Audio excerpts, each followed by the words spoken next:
TSPN presents Love, Hope, and Faith with Heather Murdoch.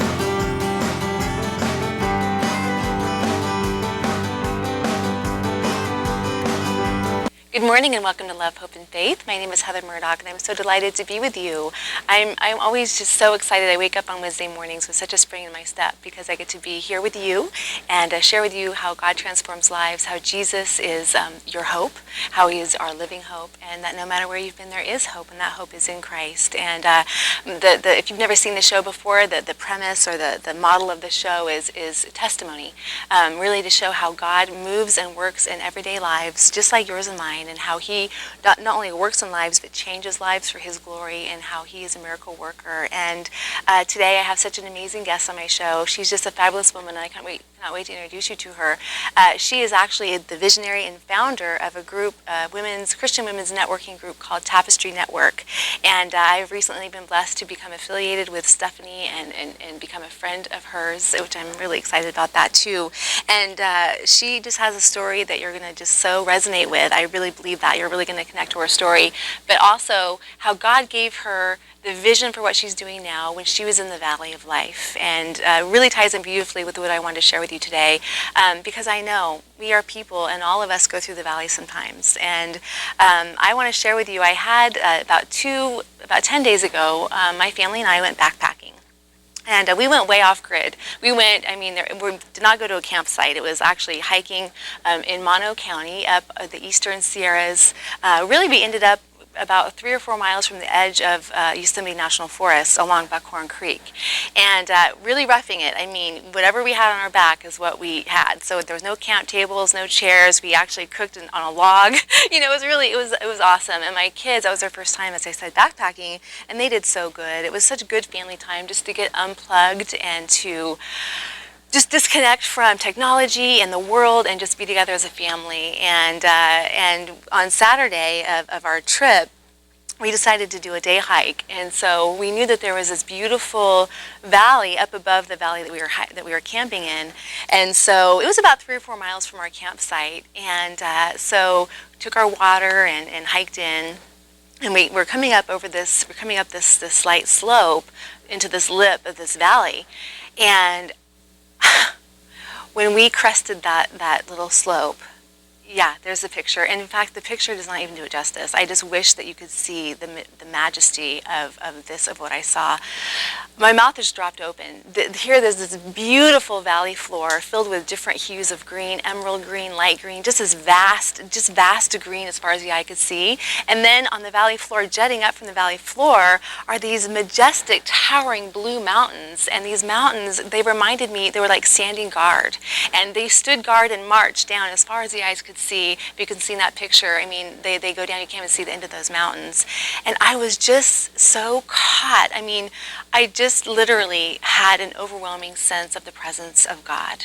And the air was so still, and yet as the air was still, I was overwhelmed with joy in his presence. I mean, have you ever had that kind of joy? It's like almost like unspeakable joy. It's like joy to where you're just like laughing from inside, and I had tears rolling down my cheeks, and I was just filled with this joy and this amazing peace and presence, and it was so powerful, you guys. I don't know if I'm sure you have experienced something like this, but it was so powerful that I had to avert my eyes. I literally had to look down, like it was too much. It was just too much. His presence was too much. It was just in humility. I just had to like avert my eyes down. And as I looked down, I saw the path that we had been following, and the path just disappeared just a few feet away. And in that moment, and I didn't hear God's voice. It wasn't like audibly, but it definitely heard his voice in my spirit. And I wrote about it on my blog. So if you want to go to heathermurdoch.com, you can read more about it. But God's presence filled me, and he seemed to say to me so clearly that he said, I am with you in the valley.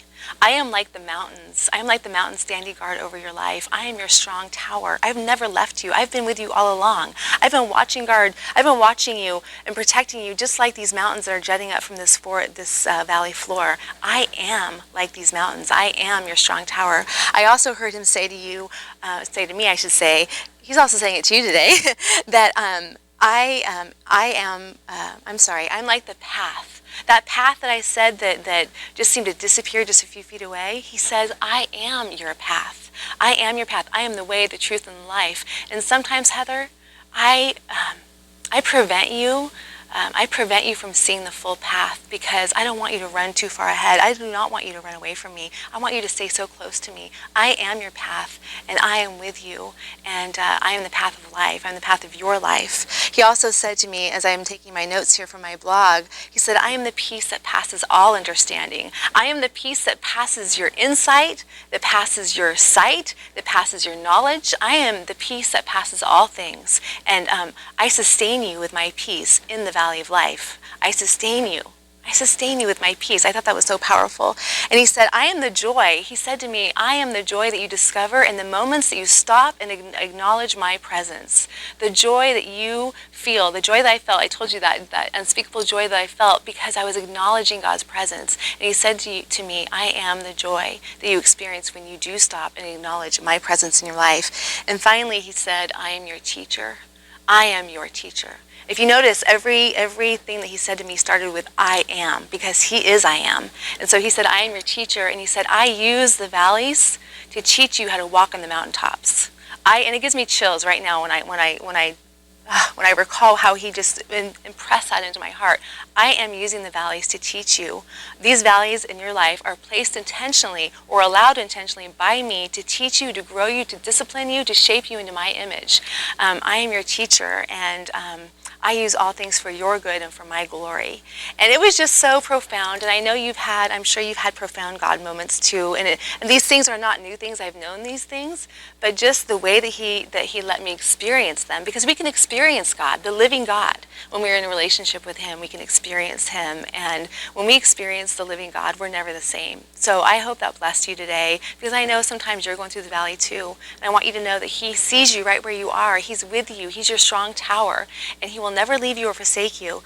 So how do you get to that point? It's through having a relationship with Jesus Christ. He is the way, the truth, and the life. So I hope that blessed you today. And here today to help me to unpack more about what it's like to walk in the valleys is my good friend Stephanie Sherwood. Hi. I know. I love you. I'm so glad. I'm so glad to have you on this morning, Stephanie. I am honored. I've been so excited. I met you. How long has it been now? It's been just a few months? It's a whirlwind. Yeah. It's about 2.5, 3 months ago, and just we had been Facebook friends. Yes, for a long time. For a long time, and so just having that inside knowledge, that little bit of a glimpse and a privilege to see, who you were and how you're showing up in life. And when I got to meet you in person, it was like, wow, like she really is the real deal. She walks the walk, she talks the talk, and that's the type of people I want to be in relationship with. Ditto with me back to you. Thank you. Absolutely. I know we kind of had an immediate connection. Yes. And we really have a heart for discipleship. Yes. And we'll talk more about that today. But before we get into all that, I wanted to, again, reiterate what you do. I love just the word visionary, because it's like beautiful. But you're the visionary and founder of Tapestry Network. Yes. So can you tell the viewers and me a little bit what that is? The Tapestry Network is a community for Christian businesswomen, but we also have an evangelical side. So we're also really trying to grow God's kingdom. So through going wider so that more people can experience what the love of Christ is, and then also going deeper so that as a believer that we can walk out a more intimate, closer, more powerful, bold relationship. Our niche is, though, the marketplace. Yeah. And so it's been a really interesting journey to be able to be surrounded by other like-minded businesswomen to do life with. And it's a lot of organizations really focus on the business side, and there's a lot of organizations that really focus on the faith side, but this is a pure integration of walking out life. And so the women that we serve are those who are called into the marketplace, and it's a really powerful place to be. It is. I mean, we've talked about this so much in the past, but, so much of our life is spent at work or in the marketplaces you live, whether you're a business owner or whatever it is that you do when you're working.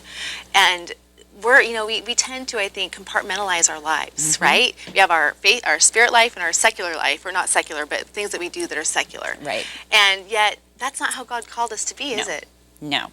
And in fact, when I recommitted myself about 7 years ago and just fell really madly in love with Jesus, I would sit there in Bible study and go, but I want to got this issue. It's a work issue. I want to bring it to the table, and just learned very quickly that I couldn't do that. Yeah. And then I'd go back out into the marketplace, and I had some great revelation or some great aha, and I wanted to share it, and went, you can't do that there. Yeah. And I sat there and I went, I don't really think that this is the way God intended us to live. He didn't design us. He's not a compartmentalized God. That's right. He is God. Yes, in of his, all. Of all, in Yes. his greatness and his bounty. And so why is in our human form, being created in his image, do we live in these little cylinders or boxes or whatever you want to call them? And I just went, I feel fragmented. This is not the way I know he designed me to be and to live and walk out while I'm, a visitor on this planet. That's right. He wanted me to live in my fullness, and the only way to live in my fullness is to embrace every aspect at every time. And I love that you said embrace that. We're actually going to take a break in just about 30 seconds, but I love how you said to embrace it, because that's so opposite of living in the fear that we sometimes live in. Oh, I can't share my faith at work, or those things. So that the fear versus embracing it. Yes. And I think when we embrace it, and with discernment, Yes. but when we embrace it, God does so much more through us. Absolutely. So that's really exciting. Okay, good. So hold that thought. Okay. So when we come back, I want to kind of take you back to how you kind of grew up, a little more about you. Perfect. And then we'll talk more about your ministry. Okay. So we're going to take a quick break. Stay tuned. Come right back in 3 minutes.